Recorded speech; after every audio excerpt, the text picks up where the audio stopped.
NCP पर कब्जे की जंग तेज, दो गुटों ने अपने असली एनसीपी को बताया। अजीत पवार गुट ने पार्टी और सिंबल पर दावा ठोका। अजीत पवार का दावा, हमारे पास संख्या है, जरूरत पड़ने पर सबूत दूंगा।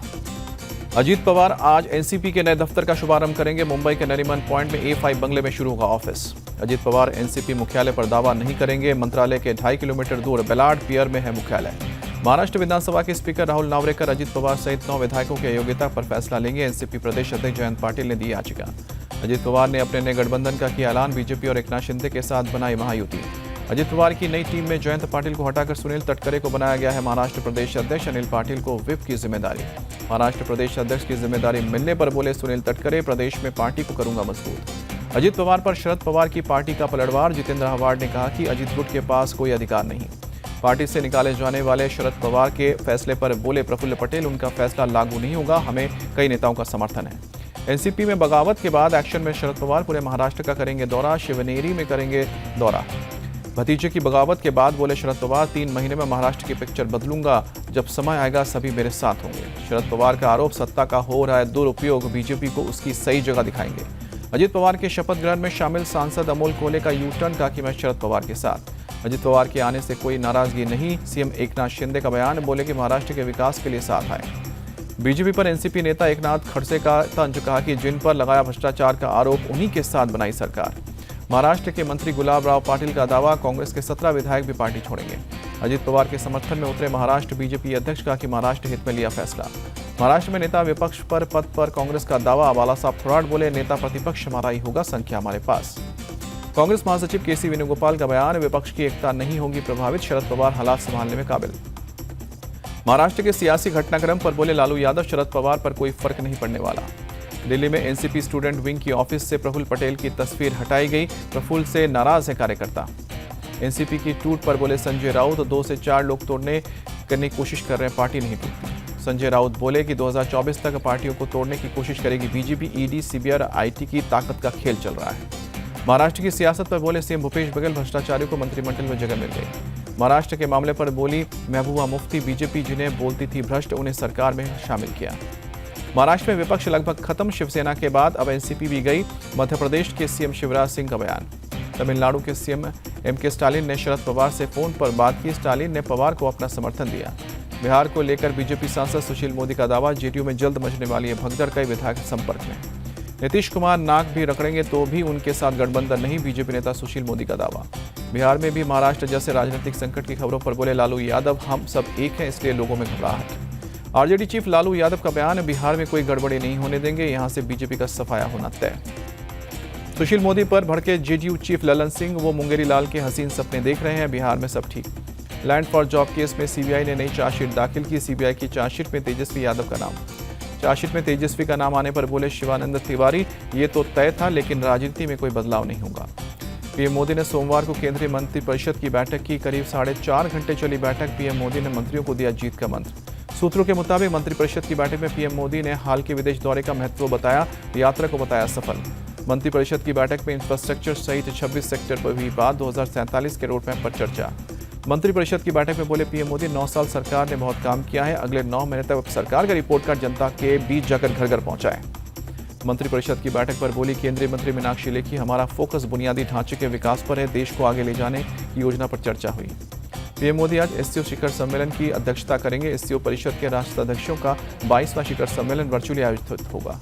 पीएम मोदी आज आंध्र प्रदेश के पुट्टापर्थी से साई हीरा ग्लोबल कन्वेंशन सेंटर का करेंगे उद्घाटन। वीडियो कॉन्फ्रेंसिंग के जरिए कार्यक्रम में शामिल होंगे। कर्नाटक में आज सिद्धरमैया सरकार के खिलाफ प्रदर्शन करेगी बीजेपी। सभी विधायक विधानसभा परिसर में सरकार की 5 गारंटी के खिलाफ प्रदर्शन करेंगे।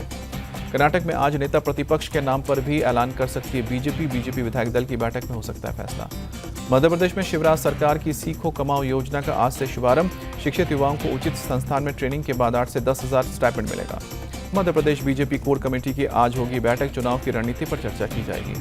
आज वाराणसी दौरे पर जाएंगे यूपी के सीएम योगी आदित्यनाथ। पीएम मोदी के दौरे की तैयारियों का जायजा लेंगे।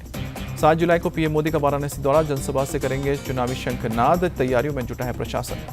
पीएम मोदी 8 जुलाई को राजस्थान के बीकानेर में होंगे। विकास परियोजनाओं के उद्घाटन के साथ एक रैली को संबोधित करेंगे। 17 और 18 जुलाई को बेंगलुरु में होगी विपक्षी दलों की बैठक। कांग्रेस महासचिव केसी वेणुगोपाल ने जानकारी दी।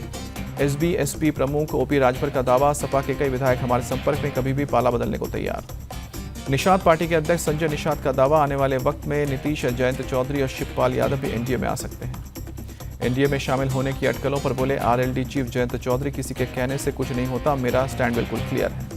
सपा प्रमुख अखिलेश यादव का बयान, हम सभी को मिलकर बीजेपी को हराना है। तेलंगाना कांग्रेस चीफ रेवंत रेड्डी का बयान, बीआरएस और बीजेपी दोनों एक जैसी पार्टी, इनका मकसद कांग्रेस को हराना है। केंद्रीय मंत्री एस जयशंकर को उम्मीद, लोकसभा चुनाव में जनता फिर बीजेपी को जिताएगी। भोपाल में कमलनाथ ने अपने आवास पर नेताओं के साथ बैठक की, महासचिव केसी वेणुगोपाल मौजूद रहे। यूनिफॉर्म सिविल कोड को लेकर पार्लियामेंट्री कमेटी की बैठक जारी, सुशील मोदी ने आदिवासियों को इससे बाहर रखने की वकालत की। यूसीसी पर हुई संसदीय कमेटी की बैठक, शिवसेना बीएसपी ने किया समर्थन, कहा कि सिर्फ चुनाव को देखते हुए न लाए। यूनिफॉर्म सिविल कोड से देश की महिलाओं को मिलेगा समान अधिकार, केंद्रीय मंत्री मीनाक्षी लेखी का बयान। केरल के गवर्नर आरिफ मोहम्मद खान का बयान, यूसीसी का विरोध गलत है, इसे लागू करना सरकार का संवैधानिक कर्तव्य है। यूनिफॉर्म सिविल कोड को लेकर जमीयत उलेमा हिंद ने तैयार की अपनी राय, आज लॉ कमीशन को भेजेगी राय। यूनिफॉर्म सिविल कोड पर सिख समाज 7 जुलाई को दिल्ली में इकट्ठा होगा। दिल्ली सिख गुरुद्वारा प्रबंधक कमेटी ने देश भर के सिख नेताओं का किया आमंत्रित। उत्तराखंड के सीएम पुष्कर सिंह धामी ने दिल्ली में गृह मंत्री अमित शाह से मुलाकात की। इस बार का मॉनसून सत्र पुरानी संसद में ही होगा, केंद्रीय मंत्री मीनाक्षी लेखी ने जानकारी दी। चुनाव आयोग ने राजनीतिक दलों के लिए बनाया वेब पोर्टल, ऑनलाइन दाखिल कर सकेंगे सभी दस्तावेज। तृणमूल कांग्रेस ने पश्चिम बंगाल के गवर्नर सीवी आनंद बोस के खिलाफ आज चुनाव आयोग को पत्र लिखा, चुनाव प्रक्रिया में दखल अंदाजी का आरोप लगाया। गवर्नर ने कोलकाता हाईकोर्ट के ऑर्डर का हवाला दिया, कहा कि स्वतंत्र रूप से मतदान का माहौल बनाए चुनाव आयोग।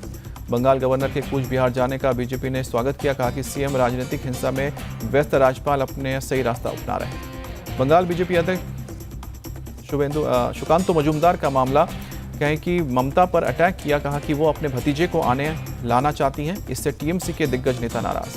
पश्चिम बंगाल के पुरुलिया में बीजेपी नेता का शव बरामद, मामले की जांच में जुटी है पुलिस। आज से सावन मास की शुरुआत के साथ ही यूपी में कांवड़ यात्रा की शुरुआत, कांवड़ यात्रा मार्ग पर ड्रोन से की जा रही है निगरानी। मुख्यमंत्री योगी आदित्यनाथ ने कांवड़ यात्रा को लेकर जारी किया दिशा निर्देश, पुलिस प्रशासन सीएम के निर्देश का कड़ाई से पालन करेगा।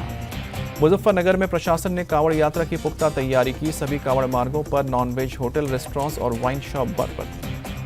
मेरठ में कांवड़ मार्ग पर कांवड़ियों की निगरानी के लिए लगाए गए हैं 1000 सीसीटीवी। कांवड़ मार्ग में पड़ने वाली शराब की दुकानों को बंद किया गया। झांसी के सीपरी बाजार में दुकानों में आग लगी, हादसे में 4 लोगों की मौत। मौके पर पहुंची पुलिस और दमकल की टीम ने चलाया राहत और बचाव का काम। सीपरी बाजार के इलेक्ट्रॉनिक दुकानों में लगी थी आग, कड़ी मशक्कत के बाद काबू पाया। मौके पर लगी थी दमकल की 25 गाड़ियां, दुकानों में फिर से चेक किया गया। दिल्ली के अपराधियों में खौफ पैदा करने के लिए पुलिस ने निकाली अपराधियों की परेड, मौका वारदात का मुआयना किया। दिल्ली के रंजीत नगर इलाके में हुए अभिषेक हत्याकांड में पुलिस ने 4 आरोपियों को गिरफ्तार किया। वारदात महज 300 रुपए की वजह से हुई। पुलिस के मुताबिक मृतक जुए में 300 रुपए हार गया था। आरोपी प्रमोद उससे रुपए मांग रहा था, रुपए नहीं देने पर साथियों के साथ हत्या की।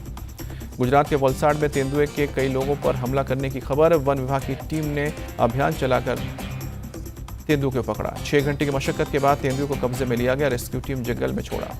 पश्चिम बंगाल के राज्यपाल सीवी आनंद बोस ने दक्षिण 24 परगना में सब्जी बाजार का दौरा किया, सब्जियों की बढ़ती कीमतों का जायजा लिया।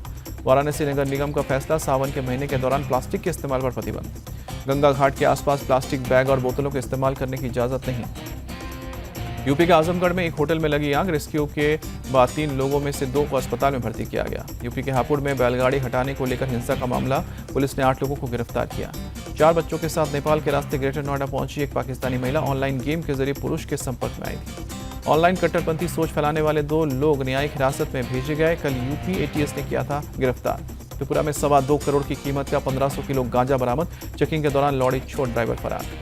मुंबई एयरपोर्ट पर कस्टम की कार्रवाई, 1 किलो से ज्यादा कोकीन जब्त की गई। एमपी के बड़वानी में आर्म्स तस्करी गैंग का खुलासा, कई अवैध हथियार किए गए बरामद। इंदौर के मोहाड़ी वाटर फॉल में गिरे 2 युवक, एक की मौत, सेल्फी लेते समय हुआ हादसा। नागपुर में तालाब में डूबने से 5 लड़कों की मौत, गहरे पानी में डूबे 3 दोस्त को बचाने गए 2 दोस्त। कर्नाटक के मंगलुरु में हुई भारी बारिश, आम जनजीवन बेहाल।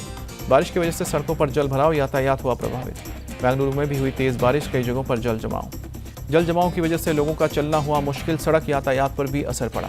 वाराणसी में बारिश की वजह से गंगा का जलस्तर बढ़ा, घाटों की सीढ़ियों तक आया पानी। जम्मू श्रीनगर नेशनल हाईवे पर लैंडस्लाइड, चंद्रकोट के पास इसकी पहाड़ी। यूपी के मुरादाबाद में बारिश से मिर्च की फसल बर्बाद, किसानों को नुकसान।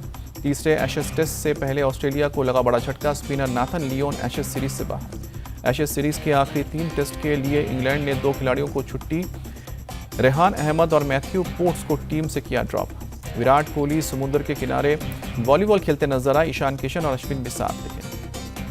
साउथ अफ्रीका चेस प्लेयर जिसके मिले युजवेंद्र चहल सोशल मीडिया पर तस्वीर की शेयर। भारत के बल्लेबाज पृथ्वी शॉ इंग्लैंड में घरेलू क्रिकेट खेलेंगे। नॉटिंघमशायर क्लब से डील। पृथ्वी शॉ दिलीप ट्रॉफी खेलने के बाद इंग्लैंड जाएंगे। काउंटी चैंपियनशिप और रॉयल लंदन वनडे कप खेलेंगे। गुरु पूर्णिमा पर उज्जैन पहुंचे उमेश यादव। बाबा महाकाल की पूजा अर्चना की। पत्नी तानिया भी साथ थी। जैवलिन वर्ल्ड चैंपियनशिप को लेकर बोले नीरज चोपड़ा, 90 मीटर की बाधा पार करने का कोई दबाव नहीं, फिटनेस पर रहेगा फोकस। पेरिस में मेयर के घर पर हुए हमले के खिलाफ लोगों ने निकाला मार्च। सैकड़ों लोग शामिल। यूक्रेन के सुमी शहर में रूस का ड्रोन अटैक, एक व्यक्ति की मौत, 16 घायल। यूक्रेनी सेना ने ईरानी ड्रोन से हमले का किया दावा। कई बिल्डिंग भी जमींदोज हुई। इजरायल ने वेस्ट बैंक में आतंकवादियों को बनाया निशाना। 8 फिलिस्तीनियों की मौत। स्वीडन ने कुरान जलाने के खिलाफ सीरिया में प्रदर्शन। हाथ में तख्तियां लेकर लोगों ने नारेबाजी की। विरोध प्रदर्शन के दौरान प्रदर्शनकारियों ने स्वीडन के झंडे में आग लगाई। बच्चों ने कुरान का पाठ भी किया।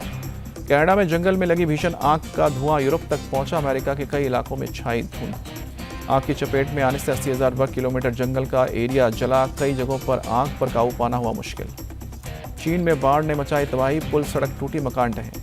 बाढ़ के चलते 70 मकान ढहे हैं। 2000 से ज्यादा घरों को नुकसान। हजारों लोगों को सुरक्षित जगहों तक पहुंचाया गया। बाढ़ से लोगों की फसल हुई चौपट। अब तक $79 मिलियन के नुकसान का अनुमान। जापान की राजधानी टोक्यो के शिंबाशी स्टेशन के पास धमाका, 4 लोग घायल। अमेरिका के टेक्सास में गूंजे भागवत गीता के श्लोक। 10,000 लोगों ने पाठ किया। टेक्सास के एलन ईस्ट सेंटर में किया गया गीता पाठ। योग संगीत ट्रस्ट अमेरिका और SGS गीता फाउंडेशन की ओर से हुआ आयोजन।